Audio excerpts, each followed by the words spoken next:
નમસ્કાર. તમારે જો ગાજરનો હલવો બનાવવો છે પણ ઘરે છીણ્યા વગર એ પણ કુકરની અંદર ફટાફટ બની જાય ગાજરનો હલવો, તો તમે જુઓ આ રીતે પણ તમે બનાવી શકો છો. પ્રોપર રેસીપી આજે બતાવવાના છે. મમ્મી બતાવશો ને આજે?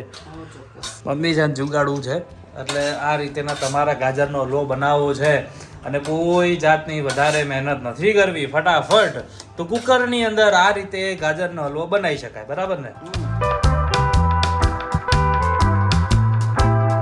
હેલો હેલો હેલો, નમસ્કાર, જય શ્રી કૃષ્ણ અને જય દ્વારકાધીશ. આજે આપણા રસોડામાં આપનું સ્વાગત છે. યસ. તો ચલો હવે મમ્મી, મને ખાવાની ઈચ્છા થઈ જ છે સરસ મજાનો હલવો. બરાબર છે. હવે જ્યારે ઉનાળો આવે ને તો આ બધું હલવો છે, આ બધું ખાવાની મજા પડી જાય. તો હવે મને એમ કે મારે ને પેલું છીણવાની જફામારી નથી કરવી. પછી બીજું બાફવાનું આ તો નોર્મલી હોય પણ બહુ એકદમ ઈઝી, મતલબ આમ નાખ્યું તરત બને. इधर से गाजर डालो और उधर से हलवा निकले, ऐसा मुझे बताना है. થઈ જશે? થઈ જશે. કિલો ગાજર લીધા છે ને સરસ છોલી લીધા છે અને એના કટકા કરી લીધા છે. આવો પીળો બસ અંદરથી ભાગ હોય તો કાઢી નાખવાનો, કાં તો એમાં સ્વાદ ફેરવાઈ જતો હોય છે. કુકરમાં અત્યારે કશું નથી નાખતી, ડાયરેક્ટ આપણે પહેલાં ગાજર નાખીએ,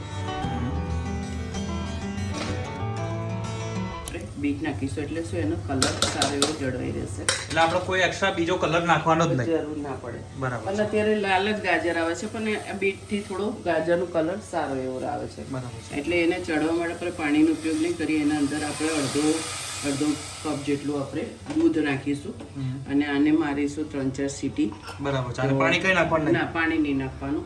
3-4 સીટી. તો છીણવાનું બી નહીં? ના, છીણવાનું પણ નહીં. બસ આ 3-4 સીટી વાગી જશે, ઠંડુ કરી અને આગળની પ્રોસેસ આપણે બતાવીએ. ચલો હવે 10 થી 15 મિનિટ આરામથી આ કુકરને સીટી કેટલી વગાડી છે આપણે? 4-5 તો વાગી જશે. 4-5 જે વાગી ગઈ છે સરસ રીતે. અને હવે કુક થયું છે નહીં થયું એ ચેક કરી લઈએ આપણે આની અંદર.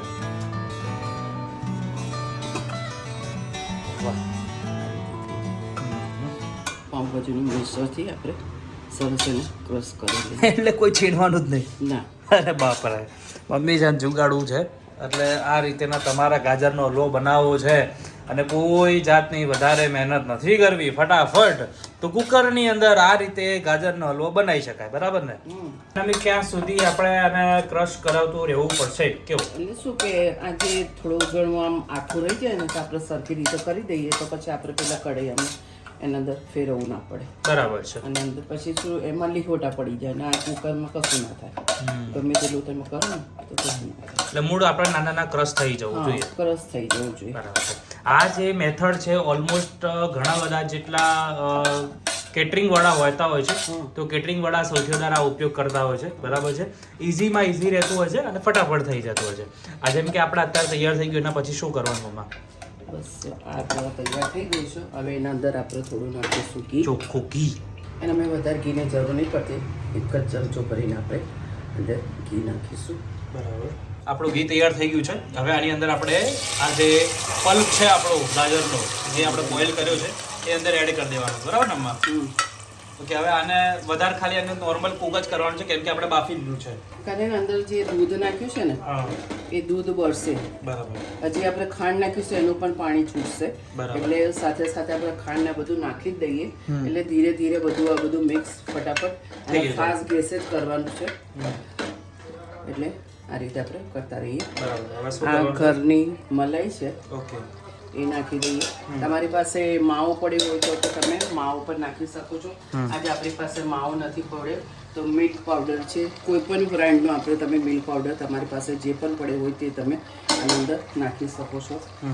આના અંદર આપણે નાખીશું બદામ અને 4-5 ઇંચી છે એને મેં વાટી લીધી છે એ પણ આપણે અંદર નાખી દઈશું. અને ગાજર હંમેશા મીઠા હોય છે એટલે બહુ વધુ પડતો આપણે ખાંડ નહીં નાખીએ.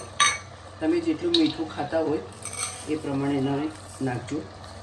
અત્યારે બસ આટલી મેં ખાંડ નાખી છે, પછી જરૂર પડશે તો પાછળથી નાખીશું.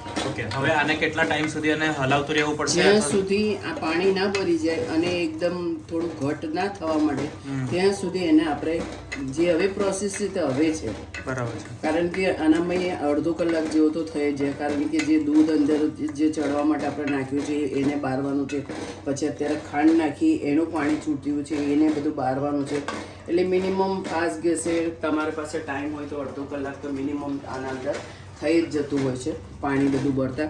ત્યારે તમારે એકદમ ક્રીમી અને સારો એવો હલવો આ ગાજરનો તૈયાર થઈ જતો હોય છે, એટલે થોડો ટાઈમ તો માંગે છે. ઉનાળુ વેકેશન હવે ધીરે ધીરે આવશે, બોર્ડની એક્ઝામ પણ છોકરાઓની તૈયારી ચાલુ થઈ ગઈ હશે, બરાબર છે. તો શું ઉનાળાની અંદર શું પ્રોગ્રામ કાંઈ લઈ જાય જ્યાં ફરવા લઈ જાઓ. ક્યાં જવાની ઈચ્છા છે એમ કહો? મને તો ચૈત્ર મહિનામાં મહીસાગર નાહવાની ઈચ્છા છે. તારો મહીસાગર, ચલો કઈ વાંધો નહીં, એ પણ લઈ જઈશું. અને અટાપી વન્ડરલેન્ડ લઈ જવાની ઈચ્છા છે આ વખતે. એ બાજુ જવાની પૂરેપૂરી ઈચ્છા છે, કાં તો સ્ટેચ્યુ ઓફ યુનિટી, એવું બધા પ્લાન કરીએ છું, વિચારું છું કે જો થઈ જશે ઠીક તો આપણે જ્યાં વચ્ચે નાહવાનો હતો ને ત્યાં જ પ્રોગ્રામ ગોઠવજે. વોટર પાર્ક આવ્યું. એ વોટર પાર્ક ને નાહવું અને આ જે પવિત્ર નદીઓમાં નાહવું બહુ ઘણો ફરક પડે છે. પણ હવે નદી રહી નથી. ના, નદી છે જ મહીસાગર, તો તમે જુઓ બહુ જ મસ્ત છે નદી. ચલો ઠીક છે. તો અત્યારે જોઈ શકો છો કે આપણું ગાજરનો હલવો તૈયાર થઈ રહ્યો છે અને સરસ રીતે બની જાય. અને આ પાણી હવે ધીરે ધીરે, પહેલા તો મેન તો દૂધ છૂટ્યું છે, બરાબર છે. હવે ઘી અને દૂધનું બંને આગળ પાછળ થતા થતા દૂધ છોડશે અને આખું બળી જશે, બરાબર ને બધું? બળીને અને ઘી છૂટું પડશે અંદરથી, જે આપણે મલાઈ પણ નાખી છે અને ઘી પણ નાખ્યું છે અને દૂધ પણ નાખ્યું છે, બધાનું ઘી છૂટું પડશે એટલે એનો સારો એવું ક્રીમી લાગશે, એટલે સમજવાનું કે થઈ ગયો આપણો હલવો તૈયાર. વાહ, ये बन गया हमारा गाजर का हलवा. इतनो छोरे रे. વાહ વાહ વાહ, સરસ મજાનો એકદમ ગાજરનો હલવો તૈયાર થઈ ગયો છે. એવું લાગે છે કે કોઈ આપણે રેસ્ટોરન્ટમાં ખાતા હોય, જે લગનોમાં જે આવી રીતે બનાવે ને, તો મોટા પેલા એમાં તાવીમાં મૂકે અને પછી તમે જેમ તમે થાળી લઈને જાઓ ને તો તમને આવો ગરમ ગરમ હલવો મળી જાય ગાજરનો. એના જેવો આજે બનાવશે, એક પણ કણી નથી રહી અને ઝંઝટ વગરનો ગાજરનો હલવો મસ્ત આપણો તૈયાર થઈ ગયો છે.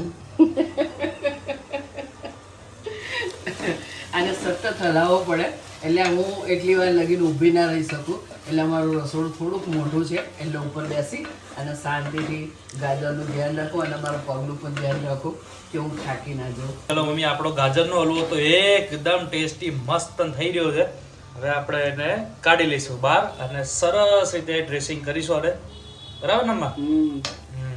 અમારા અપરાજિતાના ફૂલ છે બધા, અને આપણે કાલે પાણીનું બતાવ્યું તો આપણે ઘરમાં બગીચો કર્યો છે એ પણ બતાવીએ કે ભાઈ અમારા ઘરે અપરાજિતાના ફૂલ કેવી રીતે આવે છે. બરાબર છે. જોઈ શકો છો કે અમારું જે ગાજરનો હલવો કેટલો સુંદર મજાનો લાગે છે, તમને ખાવાની પણ એટલી જ મજા પડી જશે. તો ચલો હવે બગીચો બતાવીએ. હાલો આવી ચાલો. આ છે પપ્પા અને મમ્મીનો માટેનો રૂમ છે, આ અમારો મેન હોલ, એના પછી આ સરસ મજાની ઓસરી, અહીંયા તુલસી, આ શેનો છોડ છે? મોગરો. પછી એક કુંવરપાટો છે, અહીંયા બધા સીડ્સ નાખ્યા છે અલગ અલગ 3 જાતના, એ છે. એના પછી આ અમારો છોટો બગીચો, એમાં આ કયો જાસૂદ કહેવાનું કે એને